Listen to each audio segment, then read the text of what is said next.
Ceci est un livre audio autogénéré par Google. Introduction. Gilles Ferréol.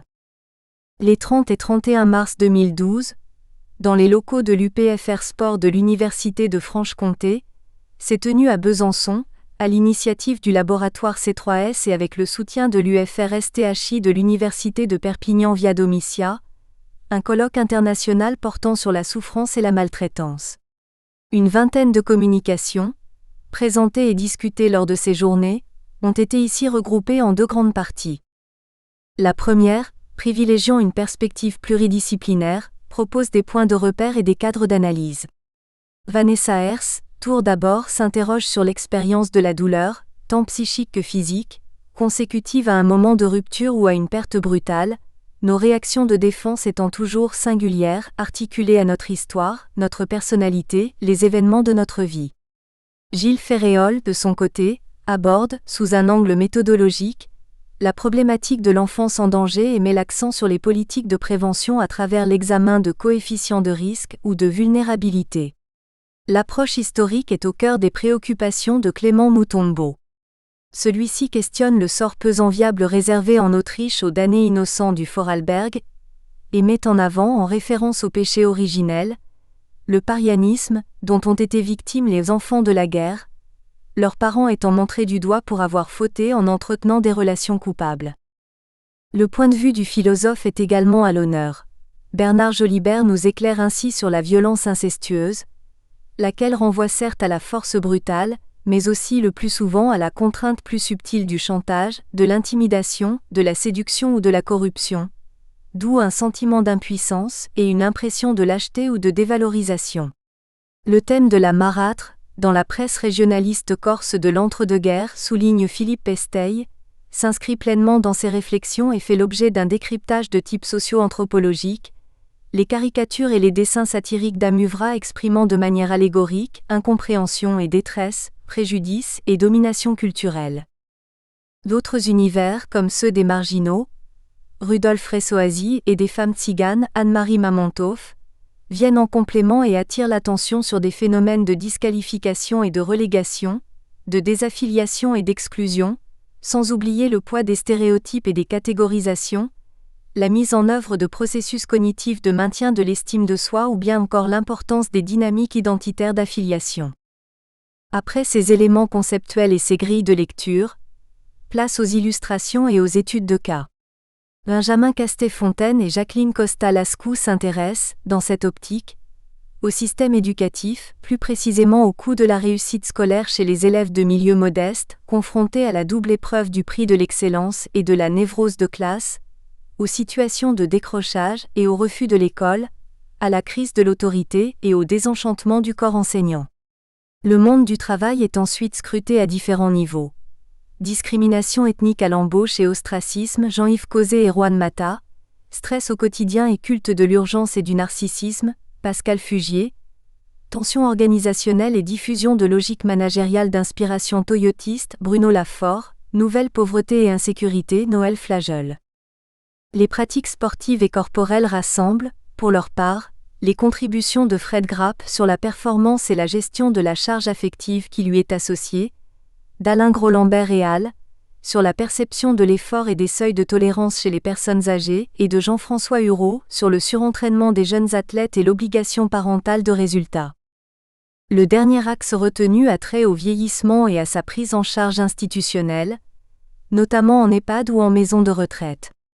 Les intervenants insistent alors sur les mécanismes de désocialisation, de déprise ou de décorporation, Patrick Legros, sur le développement de dispositifs relationnels, tels le care ou l'humanitude, basés sur la prévenance, la dignité ou la sollicitude, Régis Malige, sur les contraintes d'intensification des tâches, couplées à l'insatisfaction du devoir accompli, Sébastien Aïssa et Anne Quinville, sur l'élaboration d'un projet D'. Établissement concerté et associatif, soucieux de promouvoir le bien-être de tous les acteurs concernés, Jean-Michel Caudron, sur la désappropriation des savoir-faire et le burn-out des professionnels du secteur sanitaire et social, Jean-Yves Dartiguenave, plus généralement sur la précarité des usagers des services de protection, Alexandre Pagès. Un volume, on l'aura compris, très stimulant, susceptible, par la triangulation des sources, des outils et des regards, de mieux nous faire saisir le vécu, les ressorts et les représentations d'actes ou de comportements qui, dans leurs formes les plus graves, ne se résument ni à un simple désagrément ni à une peine passagère, mais portent atteinte durablement à ceux qui les subissent, qu'il s'agisse de harcèlement, de privation ou de sévices. Chapitre 1 – De quoi SOUFFRETON? Vanessa Hers. Lorsque nous évoquons la thématique souffrance et maltraitance, nous viennent spontanément à l'esprit un certain nombre de représentations. Enfants ou femmes battus, victimes de sévices, harcèlement au travail. Nous en sommes émus, car nous avons tous rencontré dans nos vies des situations plus ou moins graves de détresse où nous avons été le jouet du sadisme d'un autre. Nous en avons souffert, nous avons dû faire appel à nos ressources personnelles, nous avons pu éventuellement solliciter des aides extérieures pour pouvoir traverser ces moments difficiles. De ce fait, nous avons la possibilité de nous représenter ce que peut être une situation de maltraitance. Nous avons idée de la souffrance endurée. Cela paraît être une évidence. Pourtant, nous devons faire le constat que les personnes gravement maltraitées, elles, ne se plaignent pas facilement. Elles ne vont pas forcément chercher d'aide. Elles ne peuvent pas toujours parler de leur souffrance. Nous pourrions ajouter, elles n'ont parfois pas accès à leur souffrance, ce qui pose question. Pour nous, psychologues, une personne qui souffre et qui l'exprime témoigne paradoxalement d'une bonne santé psychique. Si elle souffre, c'est qu'elle a accès à des éprouvés de douleur, qu'ils soient physiques, psychiques ou les deux. Si elle vient nous voir, c'est qu'elle a le désir de parler, le désir d'aller mieux, c'est-à-dire de ne plus souffrir. Le travail psychothérapeutique peut s'engager favorablement. Car nous verrons ensemble qu'il arrive fréquemment à l'inverse qu'il n'y ait pas de plainte ou qu'elle soit blanche, sèche, sans émotion, sans ressenti, ou si peu. Alors, de quoi souffre-t-on? Nous savons que lorsque nous souffrons, la douleur saisit l'esprit et le corps. Nous soulignerons pour commencer le rapport étroit qui existe entre douleur physique et douleur psychique. Par ailleurs, notre manière de souffrir nous est propre. Nous sommes plus ou moins capables de supporter tel ou tel type de souffrance, celle-ci n'a pas les mêmes effets d'une personne à une autre. Nous nous intéresserons aux premières douleurs, aux premiers éprouvés de souffrance pour mieux comprendre ses possibles destins. Puis nous aborderons la douleur comme phénomène, comme processus. Nous verrons qu'elle naît toujours d'un moment de rupture, de la réalité d'une perte brutale. Nous verrons comment nous nous organisons psychiquement pour parer à cette perte et combien nos réactions de défense sont singulières, articulées à notre histoire, notre personnalité, les événements de notre vie. Enfin, nous évoquerons la place prépondérante d'un autre que soi à qui adresser sa souffrance pour que puisse s'apaiser le tourment. Douleur physique et douleur psychique. Nous parlerons ici de la douleur comme expérience sensorielle et émotionnelle pénible, expression d'une souffrance. Nous poserons d'emblée qu'il n'y a pas de dualité à proprement parler entre souffrance physique et psychique, car pour dire les choses simplement, l'une entraîne l'autre et réciproquement. Nous savons en effet que pour appréhender le phénomène complexe de la douleur physique, on ne peut se satisfaire d'une conception strictement neurophysiologique sur le modèle de l'atteinte corporelle. Des facteurs psychiques interviennent dans la genèse de toute douleur corporelle, dans son développement, son intensité et enfin sa résolution. Nous savons qu'une même blessure, par exemple, n'est pas supportée ni surmontée de la même manière selon les sujets. Nous verrons également que la douleur corporelle, pour être éprouvée, doit pouvoir être psychisée, ou mentalisée, c'est-à-dire représentée et représentable psychiquement. Sans quoi cette douleur, toute réelle qu'elle soit, n'est tout simplement pas éprouvée. Par ailleurs, nous savons tous combien le corps peut être le lieu privilégié de l'expression d'une douleur psychique, douleur provoquée par un conflit psychique ainsi traduit, faute de mieux. La souffrance psychique s'accompagne fréquemment d'un cortège de maux divers, céphalées, lombalgie, malaise et troubles en tout genre. Vous avez également sûrement déjà entendu parler de ces fameuses douleurs psychogènes qui n'ont, a priori, pas de cause somatique. Nous voyons donc d'emblée que la douleur est un phénomène complexe qui concerne les intrications corps-psyché, tout particulièrement dans des situations de maltraitance ou de violence subies par un sujet. 2. Notre souffrance est unique, inscrite dans notre histoire.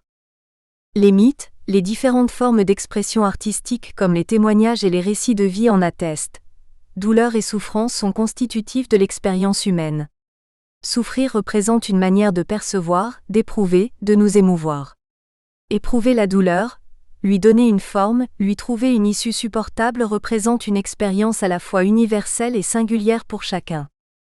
Pour comprendre ce phénomène, il nous faut parler des tout premiers temps de la vie, au moment des premières expériences désagréables liées aux besoins de l'enfant. Être nourri, changé, au chaud dans les bras, etc. Les premiers mois, le bébé n'a pas conscience d'être un autre que sa mère ou la personne qui s'en occupe. Il va le découvrir et l'intégrer progressivement en même temps qu'il vit les premières séparations. L'enfant va éprouver le manque de sa mère, de son giron familial, il va rencontrer l'inconfort, la détresse, la peur qui représentent les premières souffrances psychiques humaines. Déjà, dans l'interaction avec son environnement affectif, le bébé s'organise psychiquement autour de ce manque, de ces expériences pénibles. Au niveau corporel, il a toute une palette d'éprouvés plus ou moins agréables, auxquels il en ajoute progressivement d'autres. Les premiers chocs, les premières chutes par exemple, liées à l'apprentissage de la marche. La plupart du temps, lorsque le bébé manifeste son inconfort ou sa douleur, sa mère lui parle. « Oui, tu pleures, je sens bien que tu as faim, attends, je te prépare ton biberon. » Ou « Tu fais un peu la tête là, mais j'étais à mon travail. » Allez maintenant, on rentre à la maison. Ou encore, tu t'es cogné mon pauvre chéri, tu as mal au genou. Ce faisant, elle interprète dans ses propres émotions ce qu'elle ressent des états corporels et psychiques de son enfant. Elle met en mots ce qu'elle ressent de ses éprouvés, à lui. Si la mère n'est pas en capacité de traduire ses éprouvés, si elle ne peut les reprendre dans ses émotions, si elle n'en dit rien à l'enfant, celui-ci risque fort d'être en difficulté avec cette question. D'autant plus si elle l'élève seule, sans apport relationnel extérieur. Ce phénomène est assez spectaculaire. À la Maison Verte où je travaille notamment, mes collègues et moi-même voyons parfois des petits enfants se cogner ou faire de mauvaises chutes et se relever comme si de rien n'était, comme anesthésiés, alors qu'ils portent la marque du choc. Nulle réaction de leur part, nulle expression de douleur. Ce sont souvent des enfants peu expressifs, au regard éteint. Ces enfants peuvent avoir des mères trop déprimées ou trop angoissées par ce qui les agite elles-mêmes. Des mères qui ne réagissent pas ou qui disent « c'est rien » ou qui les disputent. Les enfants, sans cet étayage maternel, dans la pauvreté et l'isolement relationnel, peuvent aller jusqu'à se couper de leur éprouvé. La plupart du temps, les mères jouent leur rôle de traductrice. Mais il y a toutes sortes de réactions maternelles, modulées, absentes, anxieuses, adaptées ou inadaptées. Autant de mères que de réponses. De son côté, comment le père reprendra-t-il cette question ? Fréquemment, il relativise là où la mère a tendance à s'inquiéter. Mais il y a toutes sortes de réactions. Il y a toutes sortes de parents et toutes sortes d'enfants. Ainsi, c'est à l'aune des interactions avec l'environnement que se forme du point de vue psychique, le rapport très particulier que nous entretenons à la douleur physique et psychique. Toutes ces expériences font empreinte. Certaines plus intenses laissent plus de traces que d'autres. Et plus tard, en grandissant, et tout au long de la vie, lorsque nous souffrons, c'est sur le modèle d'agencement de ces premières expériences douloureuses prises dans la relation avec un autre. Lorsque je souffre adulte, il y a toujours quelque chose de la réactivation actualisée d'une douleur ancienne, qu'elle soit corporelle, émotionnelle, ou les deux. Il faut noter combien cette question, comme tant d'autres, porte l'empreinte de l'autre que soi, du rapport à l'autre par lequel est passé l'éprouvé, on pourrait dire avec lequel celui-ci est né. Dans notre travail, nous voyons beaucoup de personnes qui ne peuvent rien dire de leur douleur, de leur chagrin, de leur souffrance. Des personnes qui nous racontent des deuils, des violences, des exils, des ruptures. Sans affect, sans émotion. Cette dame, par exemple, qui me racontait la mort de sa mère dont la famille n'avait pu lui parler, avait alors 12 ans. Les parents étaient partis en voyage dans leur pays d'origine. Le père était rentré seul, ce n'était pas normal. L'atmosphère était étrange, lourde. Sa famille l'évitait, ne disait rien. J'en ai déduit que ma mère était morte, me dit-elle. L'enterrement, elle l'apprendra bien plus tard, avait déjà eu lieu dans le pays d'origine. Pas de partage du chagrin. Pas de rituel. Pas de parole, la souffrance de l'enfant se retourne alors contre elle. Elle se cogne la tête contre le mur, et se la cognera pendant longtemps lors de moments aigus de désespoir, car il faut bien que la douleur soit agie si elle ne peut être parlée et partagée. Il faudra 20 ans pour que ce moment traumatique soit parlé, dans le cadre de ma consultation. Et lorsque je reprends simplement à la fin de son récit, « Personne ne vous a parlé, personne ne vous a dit que votre mère était morte », elle semble encore un peu étonnée de ma réaction. Je lui dis alors, « Vous avez connu un moment de grande détresse », ses yeux s'embuent enfin. Il faudra encore quelques séances pour qu'elle puisse de nouveau évoquer cet épisode dramatique, avec émotion. 3. La souffrance naît d'un moment de rupture, d'une perte. Alors, quelle est-elle cette douleur que nous entendons comme expression d'une souffrance ? Nous avons dit en introduction qu'il s'agissait d'un phénomène qui concerne corps et psyché, dans un rapport étroit toujours singulier. Ce phénomène, ou plutôt ce processus, naît toujours d'un moment de rupture du relatif équilibre qui existe entre corps et psyché, que nous découvrons précaire à chaque mauvais coup du sort. Rappelez-vous que, selon Freud, le fonctionnement psychique est régi par la tension entre principe de plaisir et principe de réalité. L'ensemble de l'activité psychique a pour but d'éviter le déplaisir et de procurer le plaisir. Ce système cherche l'homéostasie, l'équilibre, en régulant les tensions pulsionnelles, en cherchant à les rendre tolérables. Lorsque la douleur surgit, il s'agit toujours d'un moment de rupture de cet équilibre. La douleur frappe, dit-on. Quelque chose fait effraction, un coup, une parole, une vision, un silence, un acte, une annonce. L'équilibre est rompu, le principe de plaisir est aboli, c'est l'affolement des pulsions, des tensions. Cette rupture, comme le décrit Jean-Daniel Nazio dans son ouvrage Le livre de la douleur et de l'amour, entraîne une véritable commotion psychique, appelant une réaction de défense du moi attaqué qui tente dans un premier temps de refuser ce qui arrive. Nazio, 1996. Nous avons tous éprouvé un jour ou l'autre cette réaction de déni à l'annonce d'une mauvaise nouvelle, ou confrontés à une situation de violence ou d'urgence. Non, ça ne peut pas arriver, ça ne peut pas être vrai, semblons-nous nous dire dans l'instant, avant de pouvoir réagir. C'est le désir de fuite, d'oubli qui est premier. La tentative du refoulement qui se solde par un échec. Car l'épreuve est toujours là, bien réelle, brutale, à laquelle il faut réagir. Et c'est précisément l'effort fourni par le moi pour se défendre de cette réalité qui, du point de vue psychique, génère la souffrance. La douleur surgit toujours d'un moment de rupture qui signe l'épreuve de la perte, de la séparation. Ainsi, sur le modèle du deuil, nous souffrons lorsque nous perdons une personne aimée comme lorsque nous perdons quelque chose de notre intégrité corporelle, atteinte physique ou psychique, estime de soi, idéal, etc.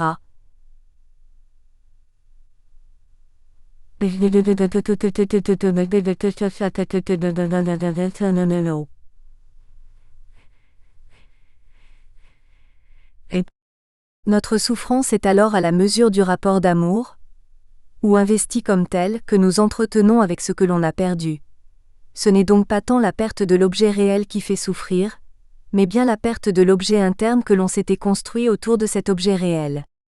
Il n'est de douleur que sur fond d'amour, écrit Jean-Daniel Nazio. Nous avons vu que la souffrance représente une expérience singulière propre au sujet, relative à son histoire et sa structure psychique. En abordant la genèse du rapport à la douleur, nous avons découvert que nos éprouvés sont pris dans la relation à autrui, sont travaillés par la parole et les émotions d'un autre que soi. Il en va ainsi du destin de notre souffrance. Nous avons besoin d'un autre à qui adresser notre cri, précisément pour que ce cri prenne forme, devienne mot, parole entendue, reprise, répétée parfois jusqu'à épuisement de la plainte. Nous ne sommes pas seulement traversés par des expériences, des émotions, nous sommes construits à partir d'un dispositif de langage qui suppose l'adresse à quelqu'un d'autre que soi, un autre psychisme par lequel nous allons pouvoir métaphoriser, symboliser, donner une forme représentable à la violence vécue. Dans les situations de maltraitance, cette question est d'autant plus cruciale.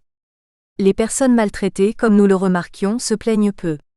Il faut du temps pour que puissent se dévoiler les violences. Dans le cas de la patiente dont j'ai parlé tout à l'heure, il aura fallu plus d'une année de rendez-vous plus ou moins réguliers, souvent annulés, oubliés, reportés pour que puisse se dire cet événement, la mort de la mère, et d'autres encore qui arriveront au fil des séances. Il est essentiel dans notre travail, de respecter le temps du désir d'oubli pour pouvoir aborder ce qui a pu faire maltraitance chez le sujet. Il est également essentiel que ce sujet se sente travaillé par sa souffrance pour que celle-ci puisse s'exprimer.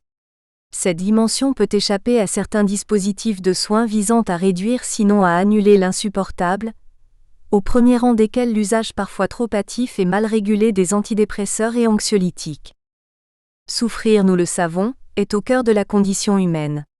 Mais comment notre société, notre culture, appréhende-t-elle la souffrance, la douleur ? Comment nous situons-nous individuellement par rapport à cette question ? Je ne doute pas que ces 2 journées passées ensemble nous permettront d'ouvrir cette réflexion qui me semble essentielle, tout aussi essentielle que la question du sujet dont il faut pouvoir entendre la souffrance comme une part de la vérité qui l'abrite. Référence BIBIOGRAPHIQUES. Olagnier-Pierrat 2007, La violence de l'interprétation, Paris PUF, première édition 1975. André Jacques 2004, L'imprévu en séance, Paris Gallimard. Freud Sigmund, 1968, Métapsychologie, Trad FR, Paris Gallimard, première édition allemande 1924. Freud Sigmund 2005, Inhibition, symptômes et angoisse, Trad FR, Paris PUF, première édition allemande 1926. Nasio Jean-Daniel 2003, Le livre de la douleur et de l'amour, Paris Payot, première édition 1996. Winnicott Donald, 1969, De la pédiatrie à la psychanalyse, Trad FR, Paris Payot, première édition américaine 1958. Winnicott Donald, 1970, Processus de maturation chez l'enfant, Développement affectif et environnement, Trad FR, Paris Payot, première édition américaine 1965. Winnicott Donald, 1992, Le bébé et sa mère, Trad FR, Paris Payot, première édition américaine 1987. Chapitre 2, Les jeunes enfants victimes de sévices graves. Gilles Ferréol. La thématique de l'enfance maltraitée a fait l'objet, depuis de nombreuses années, de diverses études, lesquelles privilégient notamment des dimensions psychopathologiques, sociologiques ou institutionnelles. Sous un angle méthodologique, 2 éléments principaux sont à approfondir. Comment, tout d'abord, mesurer le phénomène ? Quel crédit accorder aux indicateurs ? Peut-on, d'autre part, envisager une véritable politique de prévention à travers la construction de coefficients de risque ou de vulnérabilité ? 1. La problématique du dark number. Prenons comme point de départ l'affirmation des époux Kempe selon laquelle le nombre d'enfants victimes de mauvais traitements ne sera probablement jamais connu. Les chiffres obtenus varient en effet, selon les définitions retenues, plus ou moins restrictives ou extensives. Doit-on se limiter aux seules brutalités physiques ? Ne faut-il pas intégrer les sévices par omission, carence de soins, négligence grave, les violences psychologiques, persécutions, sadisme, exigences inconsidérées, les abus sexuels, viols, inceste, pédophilie, prostitution ? La visibilité sociale, la perception des mauvais traitements n'est pas uniforme. Certains refusent par ignorance ou par répugnance d'envisager la possibilité de comportements aussi inhumains, et vont même jusqu'à en nier l'existence. La degré de reportabilité.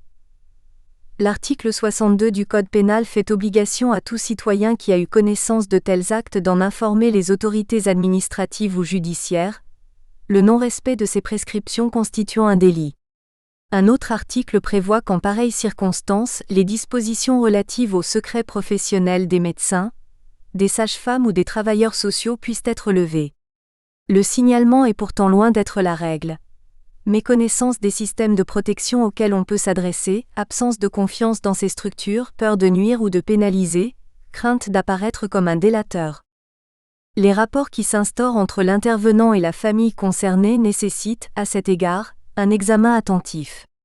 Pour la plupart d'entre eux, les professionnels interrogés ont été confrontés dans le cadre de leur travail à des familles au sein desquelles les enfants présentaient des signes de maltraitance répétés, morsures, fractures, brûlures. Beaucoup de ces intervenants éprouvent une profonde difficulté à percevoir ces traitements en tant que tels, c'est-à-dire en tant qu'émanant des parents.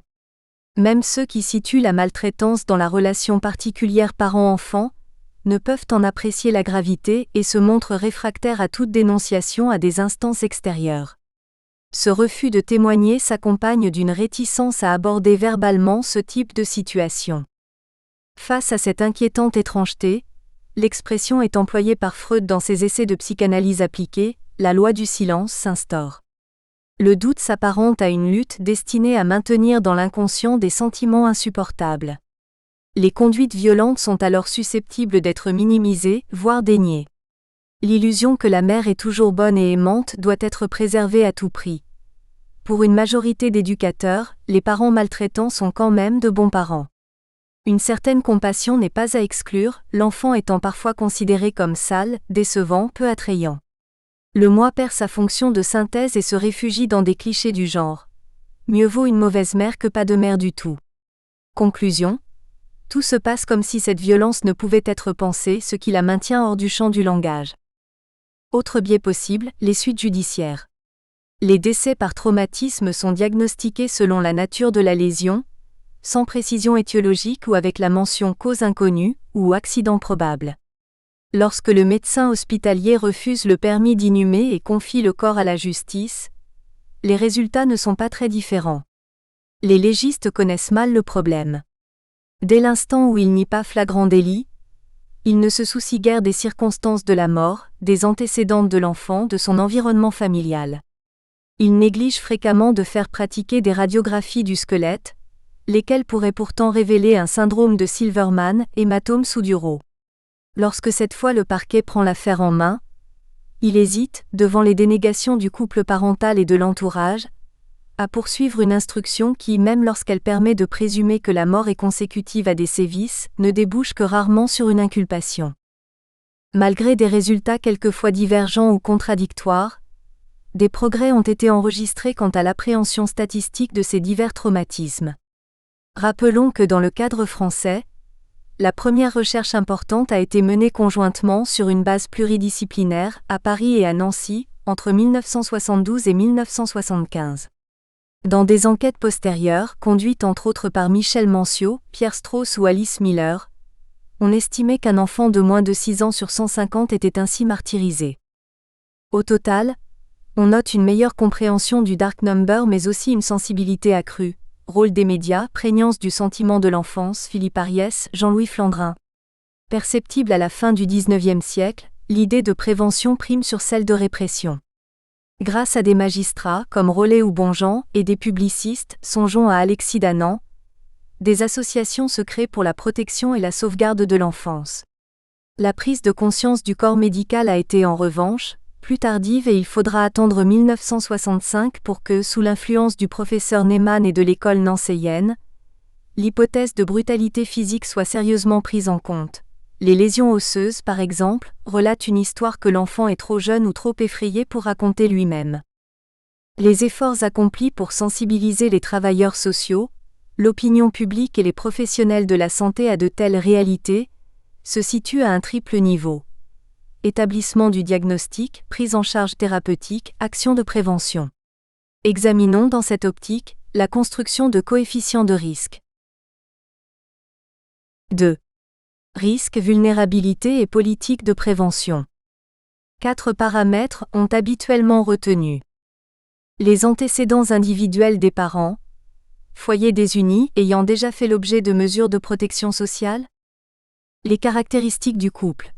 Éthylisme de l'un des conjoints, condamnation antérieure, troubles psychiatriques, différence d'âge. La fratrie.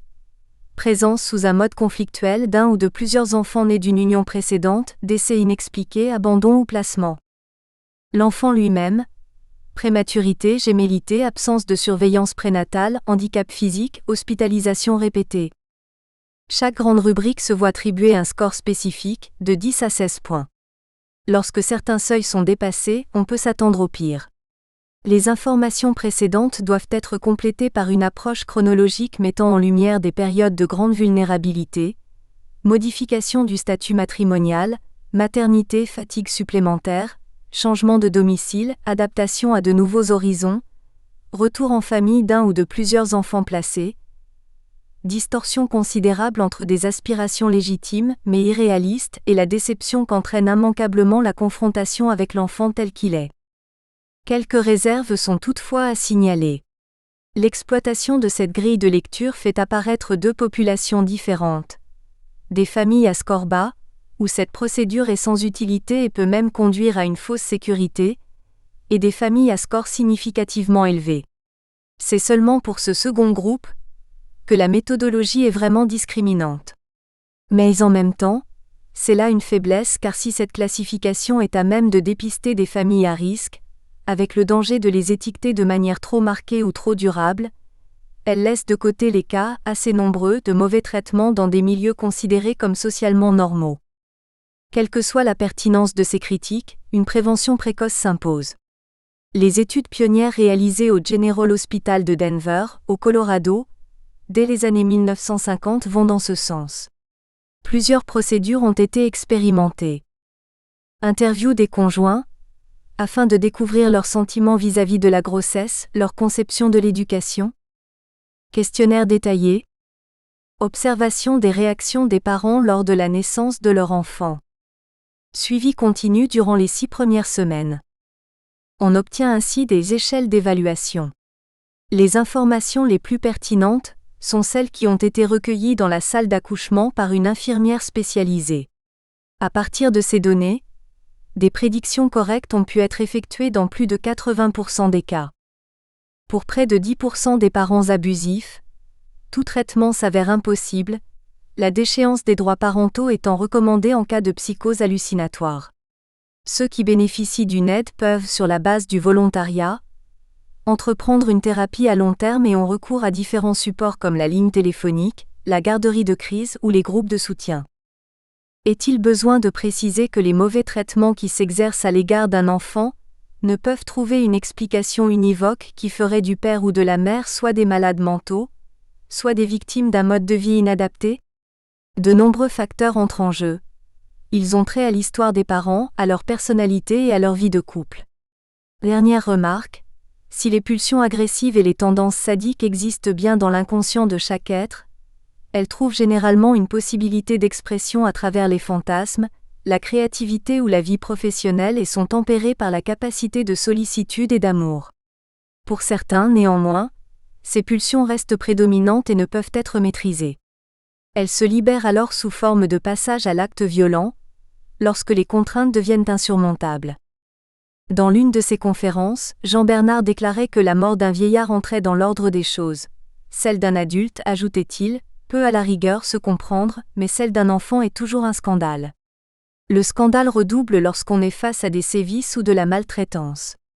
La méthodologie de l'évaluation que nous venons d'esquisser plaide pour une meilleure coordination des institutions médico-sociales. Cette coordination est d'autant plus indispensable que se profile une éthique de l'urgence. Références bibliographiques. Agostini Dominique et al. 1986, Du cri au silence. Contribution à l'étude des attitudes des intervenants médico-sociaux face à l'enfant victime de mauvais traitements. Vanves, CTNERHI. CAMBESSUS Brigitte Equiner Michel Christophe, 1993, L'enfance violentée, Paris ESF. Damiani Carole sous la dire de 2000, Enfants victimes de violences sexuelles, quel avenir, Paris, Hommes et perspectives. Bossé Didier et al. 1997, Maltraitance à enfants, Paris Masson.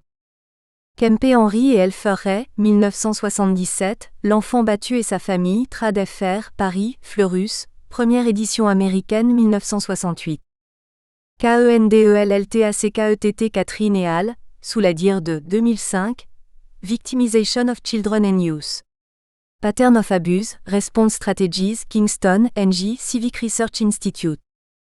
MANCIAUX Michel et Gabelle Marceline 2002, Enfance en danger, Paris, Fleurus.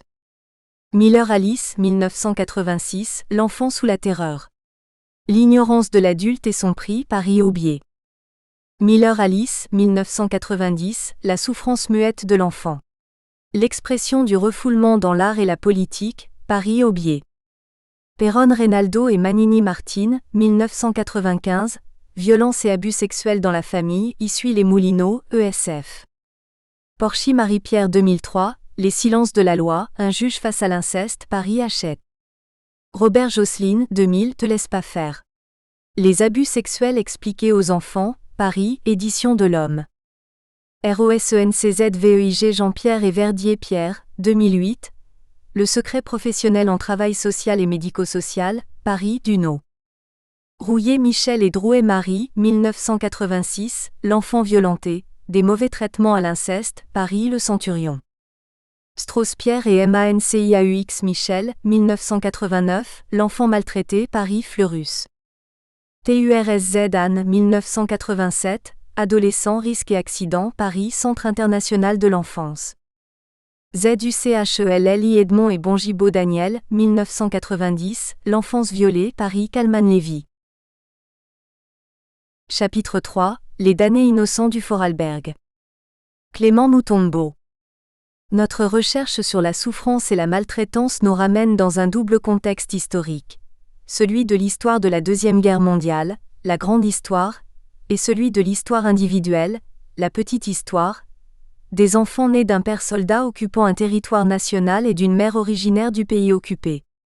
Ils sont communément appelés enfants de la guerre, mais nous avons nommé ceux du Vorarlberg, enfants historiques, ce qui souligne non seulement l'union de la petite et de la grande histoire, mais aussi et surtout l'origine du mal dont ils souffrent. Pour mieux saisir la perspective de la recherche, il convient de faire un double retour sur l'histoire pour, d'une part, éclairer ses rapports avec notre discipline et de l'autre, nous réapproprier un concept clé lié à une caractéristique majeure de la guerre concernée. La recherche repose sur des récits de vie recueillis. Elle s'articule autour d'un questionnement pour tenter d'expliquer cette souffrance particulière liée à l'histoire tant nationale qu'individuelle, au cours d'une guerre à dimension mondiale. Géographiquement, la province autrichienne du Vorarlberg a été choisie parce qu'elle faisait partie de la zone attribuée par les Alliés à l'armée de libération française, mais aussi du fait que pour ce qui est des enfants de pères soldats noirs, une collègue historienne de l'université de Salzbourg, zone américaine, avait déjà fait semblable recherche. Un rapprochement sera fait sociologiquement entre les deux phénomènes majeurs du contexte, à savoir entre l'amour et la guerre qui, bien qu'apparemment opposés, se ressemblent pour finir par s'assembler. Quelques théories explicatives, celle du péché originel et celle de l'identification, permettront de répondre aux questionnements de la recherche. 1. Un double retour. A. Retour sur la sociologie. Faisons un retour très bref sur la genèse de notre discipline pour rappeler que la sociologie est née de la philosophie de l'histoire et que la société est histoire. Rocher, 1968, page 5.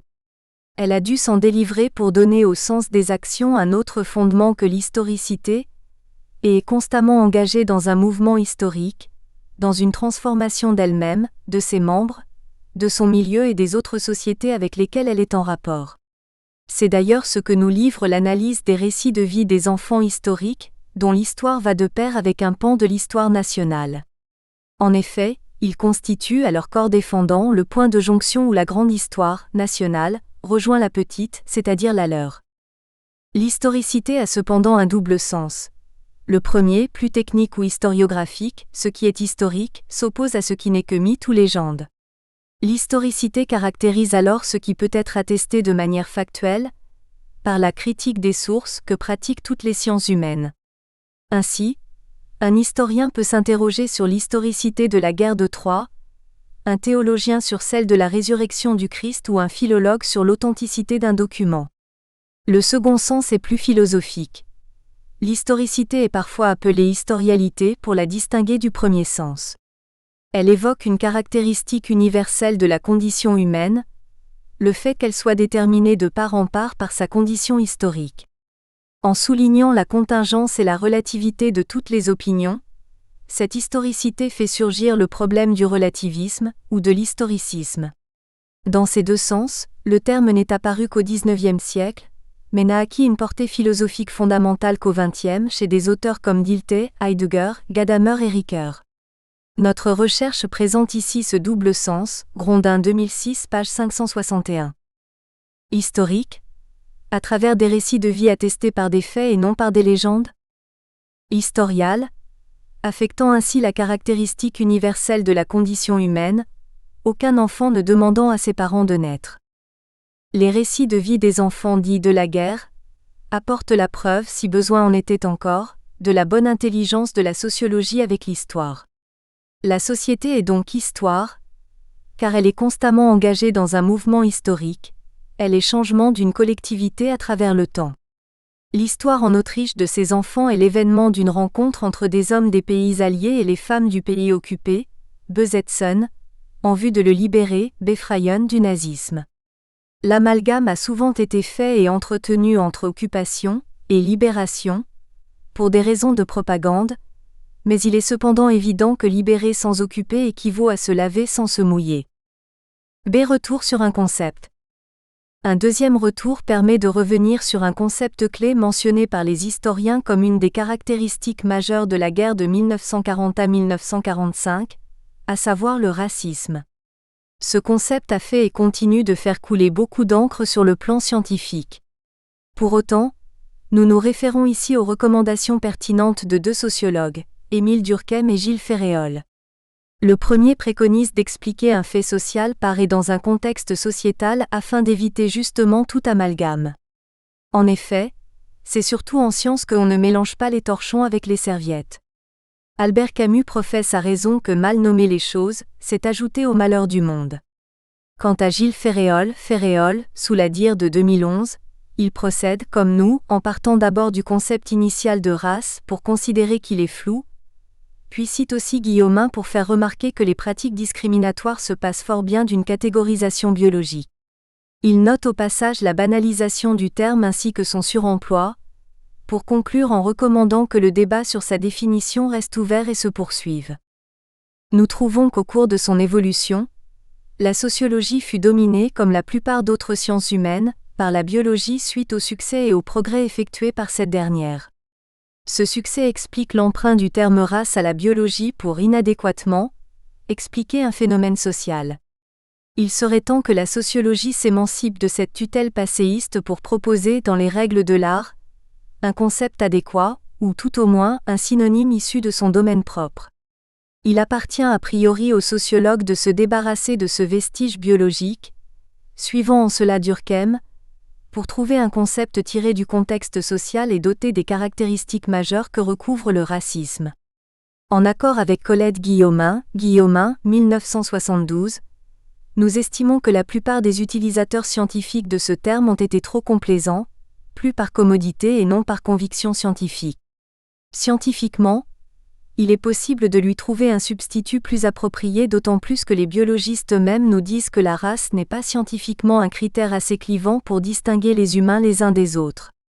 La déclaration de l'UNESCO va aussi dans le même sens.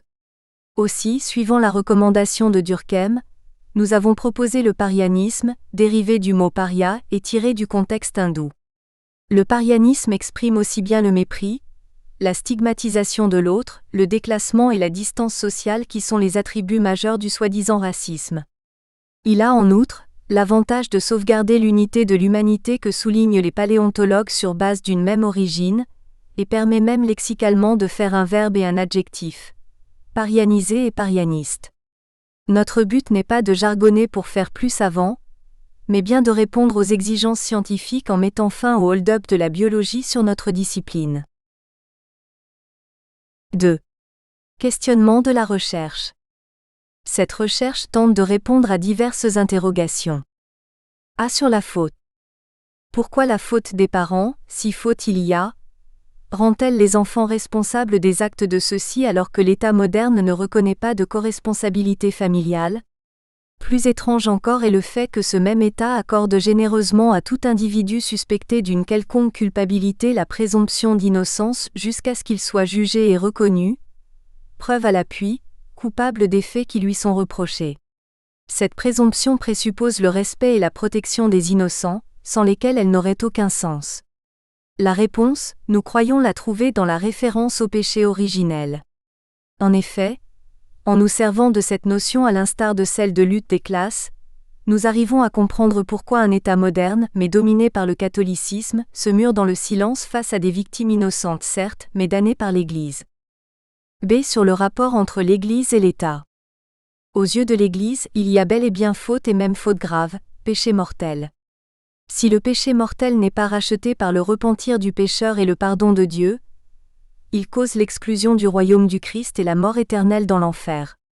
Ainsi, les mères de ces enfants, qui étaient pour la plupart célibataires, n'auraient pas dû faire l'amour sans y être autorisées par les liens sacrés du mariage. Non seulement elles ont désobéi à cette loi, mais en plus elles l'ont fait avec ceux qui étaient considérés comme ennemis. Pour l'Église, il y a eu prostitution ou adultère, doublé de complaisance envers l'ennemi. D'où la condamnation la plus lourde à travers la peine du dam. Le péché originel, aussi appelé péché de nature, est une souillure qui provient d'Adam et Ève coupables, mais se transmet à toute leur descendance, c'est-à-dire à toute l'humanité. Au Vorarlberg, il y a ainsi continuité ou confusion des pouvoirs entre l'Église et l'État. L'Église sanctionne à travers la peine du dam et l'État se tait, malgré la souffrance visible des enfants de la guerre et leurs tentatives de suicide, bien qu'ils rejettent toute notion de corresponsabilité familiale, Sippenhaftung. 1. Rôle de saint Augustin. C'est en lisant la Cité de Dieu que l'on peut comprendre que la détresse de ces enfants provient de l'application des enseignements de saint Augustin, mais tronqués. C'est pourquoi nous considérons l'augustinisme comme une caricature, et l'écrivons en minuscule. Ses partisans se veulent plus augustiniens que saint Augustin lui-même. Parmi les pères de l'Église, l'enseignement et l'influence de saint Augustin d'Hippone en rapport avec les deux notions centrales qui nous intéressent, à savoir Dieu comme source du pouvoir, politique, de la cité et spirituelle, et le péché originel comme sanction divine sont indubitables. Pour Henri Marroux, 1955 page 92, l'augustinisme c'est essentiellement le christianisme, tout le christianisme. Le péché originel se transmet à tous les hommes par engendrement comme une souillure héréditaire. Il s'ensuivit un discrédit de la sexualité conduisant à l'androcentrisme et même à la misogynie, au mépris du mariage et même des enfants au sein de l'Église. Pour Paul Ricoeur, 1969 page 274, saint Augustin est responsable de l'élaboration classique du concept de péché originel et de son introduction dans le dépôt dogmatique de l'Église. Son traité à Simplicien de 397 parle bien d'une culpabilité héritée, donc d'une faute méritant châtiment, antérieure à toute faute personnelle et liée au fait même de la naissance. C'est ainsi que nous comprenons l'imputation faite aux enfants de la guerre au Vorarlberg, et expliquons l'indifférence générale devant leurs souffrances pourtant connues.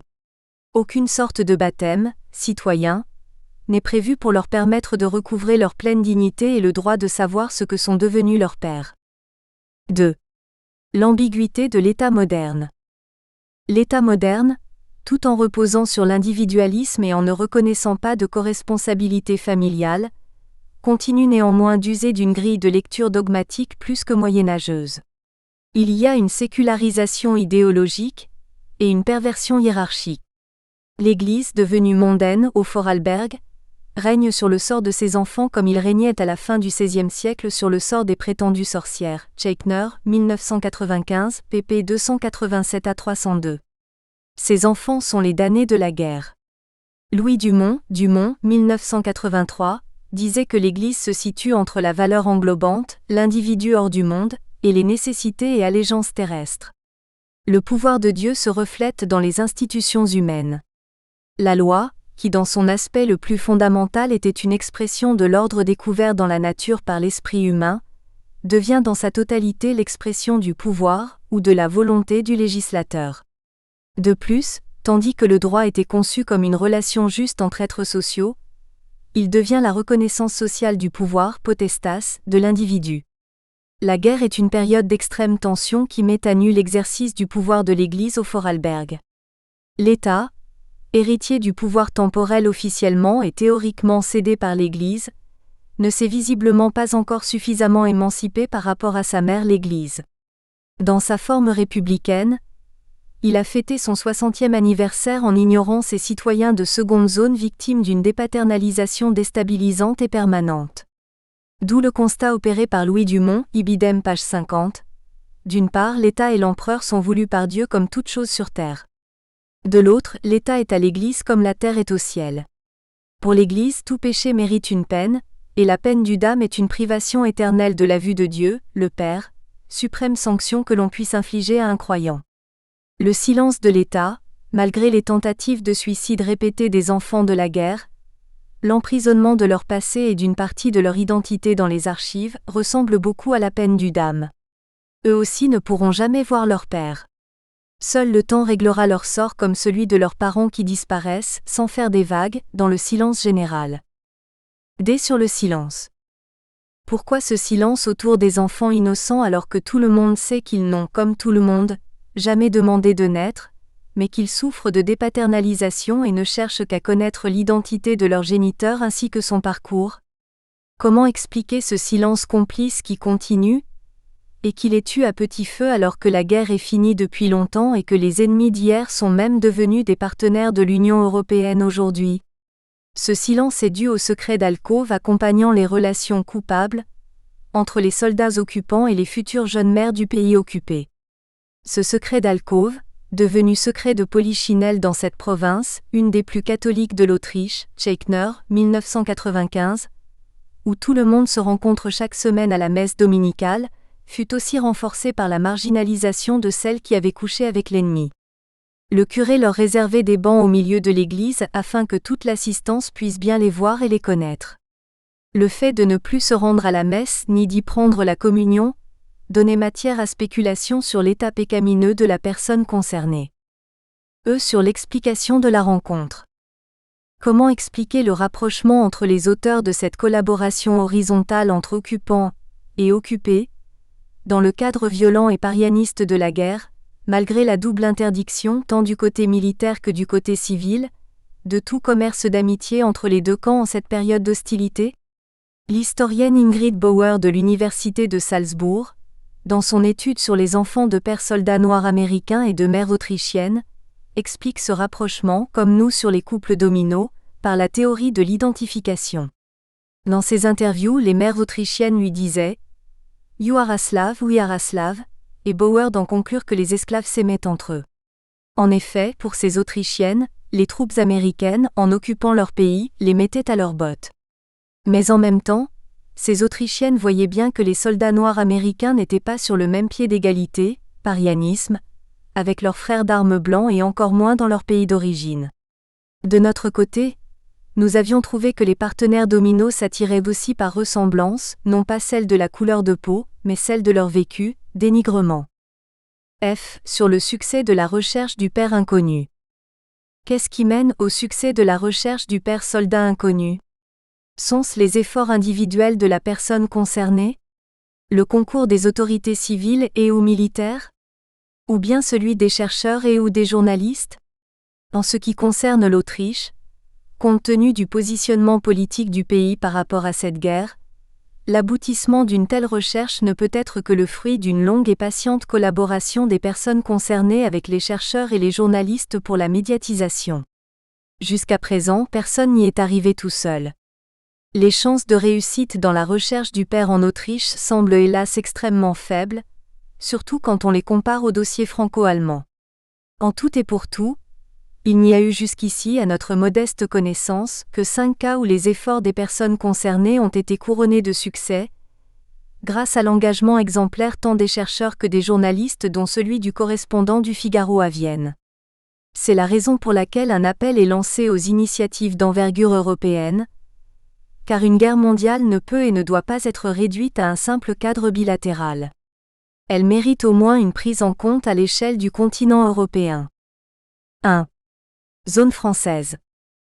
Pour les enfants franco-marocains, il s'agit de mesdames Heidi Braun et Karine Trappel.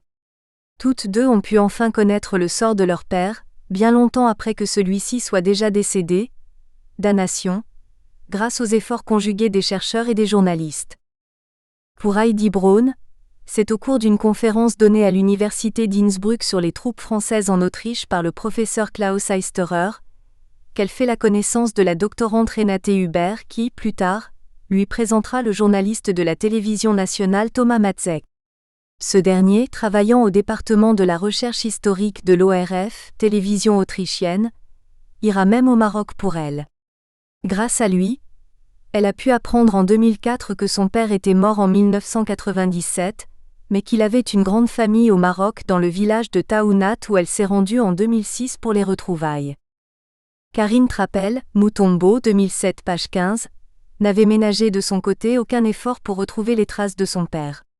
Elle l'a fait avec d'autant plus de conviction qu'elle avait l'identité complète et les photos de celui-ci. Ce dernier s'appelait Mohamed Bouchaïb Ben Larbi, alias Mimi. Madame Trapel gardait précieusement son numéro de matricule de l'armée française TFEO, Troupes françaises d'Extrême-Orient, inscrit sur l'enveloppe d'une lettre qu'il avait expédiée du Vietnam, 3e compagnie, matricule numéro 3062. Ce bout d'enveloppe lui avait été remis par sa grand-mère lors du mariage de la mère de Karine, alors qu'elle n'avait que 7 ans. Malgré ces données documentaires avantageuses pour la recherche, elle a été incapable des années durant de retrouver une piste quelconque lui permettant de savoir ce qu'était devenu son père. Il a fallu que le sociologue Clément Moutombo l'interviewe en 2005, relate son histoire en 2007 et que le correspondant du Figaro à Vienne, Morin Picard, publie un article le 7 mai 2009 sur ce livre pour que finalement celui-ci accède aux archives en France. Il a pu alors reconstituer le parcours militaire du père de Madame Trapel, né au Maroc vers 1925, recruté le 16 février 1943, 8e RTM, régiment des tirailleurs marocains, et arrivé au Vorarlberg le 10 juillet 1945. Encouragé par ces trouvailles, il a continué ses investigations jusqu'à aller au Maroc retrouver la famille du père défunt ou porté disparu. Le 21 juillet 2009, Morin Picard et Clément Moutombo ont pu alors informer Madame Karine Trapel du sort de son père chez sa fille aînée à Lustenau. 2. Zone russe. 3 autres recherches concernant les enfants des soldats russes ont été couronnées de succès grâce principalement à une émission télévisée russe intitulée « Attends-moi ». C'est le cas de Madame Vera Gansvold qui, après 30 ans de recherche, a pu voir son père à Moscou en 1983. De Madame S, née en 1946 et qui a appris à 9 ans, par une camarade d'école, que son père était russe. Grâce à la même émission, elle a pu retrouver sa famille en 2003, son père étant décédé en 1986. Enfin, la même émission a, dans le sens contraire, aidé le soldat russe VG à retrouver en Allemagne en 2004 son fils né en 1947. 3. Contexte général. À une guerre en cache une autre. La Deuxième Guerre mondiale est la suite des rivalités franco-prussiennes. La guerre de 1870 engendra la guerre de 1914 à 1918. Ce premier conflit eut pour conséquence l'occupation française de la Rhénanie et de la Ruhr dans les années 1920 avec, entre autres, les troupes coloniales du général Mangin. Le même conflit rebondit plus tard, de 1940 à 1945.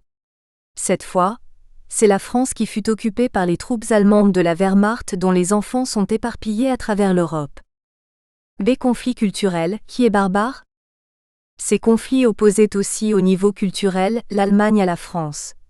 Pour Hitler, c'est la France qui était barbare en engageant ses troupes coloniales au cœur de l'Europe pour combattre les Allemands.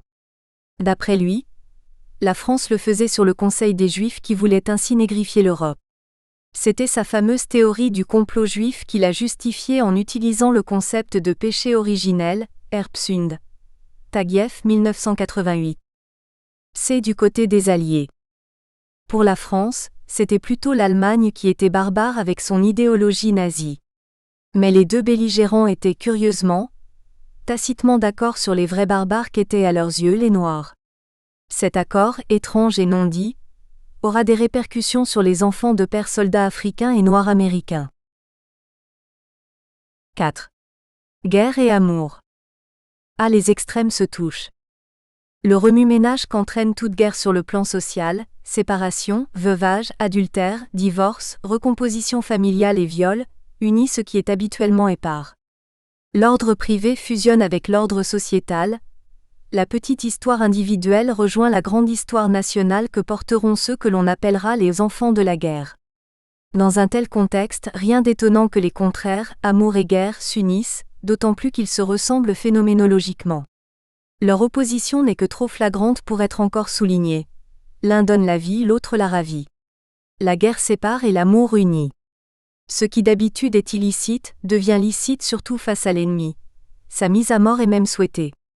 Les deux phénomènes transgressent la vie quotidienne et bouleversent les protagonistes en intensifiant l'individuation. Guerre et amour constituent le point culminant de l'existence, un temps de sacrifice, de rupture de l'ordre établi et de l'augmentation du risque de mort, ne fût-ce que de mort symbolique en ce qui concerne l'amour. Ces deux phénomènes sont paroxystiques. Il n'y a pas en principe une guerre douce, comme il n'y a pas d'amour raisonnable. Les deux exigent tout, richesse, ressources et vie qu'ils engloutissent sans mesure. Ils forment une dyade où les deux extrêmes se touchent. En outre, l'amour s'accommode bien des oppositions les plus heurtées, comme cela est souligné dans l'aspect lumineux de l'amour domino, Mutombo, 2002. Le temps de la guerre peut aussi devenir un temps idéal où en se produisant, l'amour risque d'exposer ses acteurs, dotés d'équanimité, à la vindicte populaire ou tout au moins à la réprobation collective. Ainsi vu, quoi de plus normal que de se donner à l'ennemi ? Se donner à lui, n'est-ce pas aussi une façon de l'avoir ? C'est l'avoir, mais non plus comme ennemi, et c'est le basculement à la Janus qu'on peut aussi appeler « effet pervers ». Un tel acte est aussi une manifestation à l'échelle individuelle, d'une opposition à une normalité inhabituelle, celle de la guerre et de la présence quotidienne des soldats ennemis, en passe de se banaliser. La défaite collective est ainsi réduite et vécue au niveau individuel en se rendant à l'ennemi. Si ce n'est une forme conjuratoire, cela peut être une technique vaccinale individuelle destinée à atténuer le traumatisme collectif au niveau individuel, ou tout au moins un exutoire. Quand bien même on pourrait critiquer les acteurs de ces unions coupables, on ne saurait cependant faire endosser cette culpabilité aux enfants nés de ces unions qui, eux, n'ont pas demandé de naître. Condamner les enfants issus d'une telle union, c'est accréditer la thèse hitlérienne du péché originel. Thèse ô combien monstrueuse, car si le péché originel peut être lavé par le baptême, une telle situation, elle, est sans issue. Force est malheureusement de constater que le silence collectif et la marginalisation lors des cérémonies commémoratives et des célébrations nationales sont une preuve du premier blackout de la mémoire collective. B. Caractéristique majeure du nazisme. La tare sociale de la Deuxième Guerre mondiale est sans aucun doute le parianisme envers certaines catégories sociales dont les Juifs, les Noirs, les Tziganes, etc. Cette guerre reprenait ainsi le relais de celle de 14 à 18 au cours de laquelle les Allemands avaient, suite à la création de la Force Noire par le général Mangin, démontré leur haine à l'égard de ses soldats. 5. Constats, points communs et différences. A. Secret de famille. Au secret des familles répond le silence des autorités tant civiles que militaires.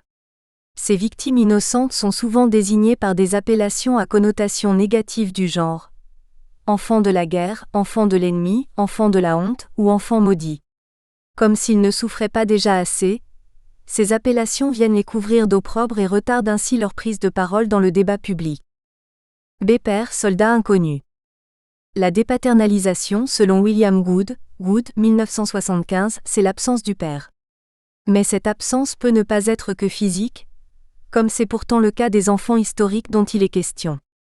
Elle renvoie au rôle majeur joué par la figure du père dans la socialisation de l'enfant, ainsi que dans la société. La plupart des sociétés sont du type patriarcal ou de tendance patrilinéaire. L'absence du père empêche ainsi l'enfant de se structurer par rapport à cet acteur principal de la vie sociale. Elle est une souffrance identitaire terrible. C'est une appellation stigmatisante. Tous les enfants de la guerre présentent quelques caractéristiques communes, quelle que soit la nationalité du père et la couleur de sa peau. C'est notamment la dépaternalisation avec la recherche conséquente de ce père inconnu. Le moment où cette crise identitaire les frappe dépend des aléas de la vie familiale de chacun. Nos interviewés du Vorarlberg sont presque exclusivement tous nés en 1946, année de la naissance de la Deuxième République d'Autriche et raison supplémentaire qui nous a poussés à les appeler « enfants historiques ». Les festivités nationales de cet événement sont, pour eux, tout autre chose qu'un joyeux anniversaire. Dès le poids de la différence. Les différences entre les enfants historiques de cette guerre est d'abord, comme pour chaque être humain, idiosyncrasique. Chacun a son parcours individuel qui commence dans une famille donnée, avec l'attitude qu'adopte celle-ci par rapport au secret concernant sa venue au monde.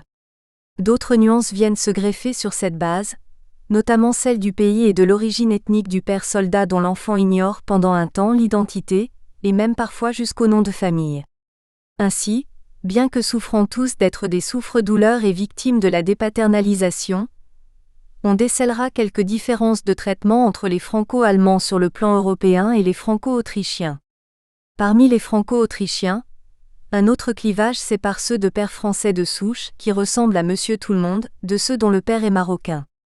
La différence entre la France et l'Autriche pendant cette guerre est d'abord celle de l'occupation en France et de la libération en Autriche. À l'issue de la guerre, l'Autriche se déclara officiellement victime de l'agression nazie, ce positionnement politique empêchant entre autres ses enfants historiques de compter sur elle pour l'accès aux archives françaises détenant leur identité paternelle. Les enfants franco-allemands, eux, ont eu la chance d'obtenir l'appui de Bernard Kouchner pour obtenir symboliquement la nationalité allemande. Cette fracture entre les franco-allemands et les franco-autrichiens remue encore le couteau dans la plaie que portent ces derniers. Ils se sentent officiellement abandonnés dans une Europe à deux vitesses. Le cas de la France. La France fut occupée pendant au moins 3 ans par les troupes nazies, alors que l'Autriche a été libérée par les troupes alliées, dont le contingent français, Tyrol, Vorarlberg et une portion de Vienne. Les enfants franco-allemands de France sont français par leur mère et allemands par leur père. La durée de l'occupation augmente non seulement la probabilité de telle naissance, effet d'accoutumance, mais aussi et surtout celle de la prise de conscience de la paternité du soldat concerné. La société et la femme se conjuguent au féminin.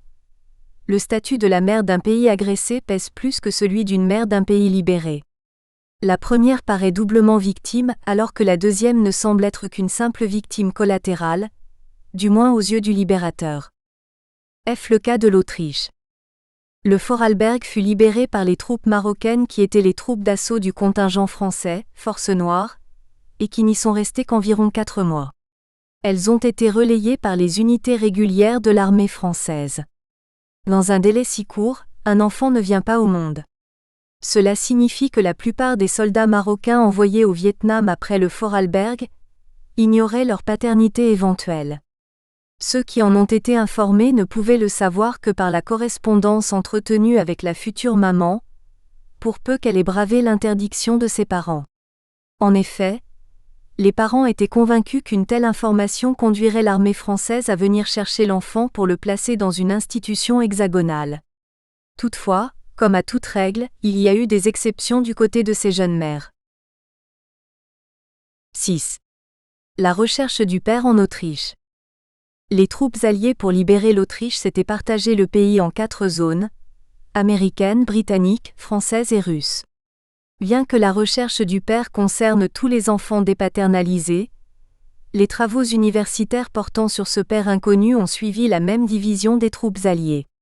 C'est en septembre prochain qu'une conférence organisée par l'Université de Graz se tiendra à l'Académie diplomatique de Vienne. Elle aura pour but de réunir pour la première fois les chercheurs autrichiens ayant travaillé sur ce sujet en vue d'en tirer les enseignements au niveau national. Fragmentation de la recherche universitaire. Alors que la guerre était mondiale, ces enfants issus de cette guerre, éparpillés sur le champ de bataille, souffrent de la fragmentation des recherches menées à leur sujet. Jean-Paul Picaper et Ludwig North se sont penchés sur le sort des enfants franco-allemands. En Autriche, Barbara Stelzel-Marx, historienne de l'Université de Graz, travaille sur les enfants de l'armée russe. Ingrid Bauer, professeure d'histoire à l'Université de Salzbourg, s'intéresse aux enfants des soldats noirs américains de Salzbourg. Clément Mutombo, sociologue travaillant à l'Université d'Innsbruck et à celle de Vienne, a préféré, lui, ceux du Vorarlberg. À quand une étude à dimension européenne réunissant tous ces chercheurs et visant à rendre un tant soit peu la dignité de nos concitoyens en détresse identitaire? Chaque centre universitaire s'intéresse aux enfants des troupes alliées ayant stationné dans ses environs. La ville de Graz. Nous espérons que vous avez apprécié cet aperçu. Pour continuer à écouter ce livre audio sur Google Play Livres, utilisez le lien dans la description de la vidéo.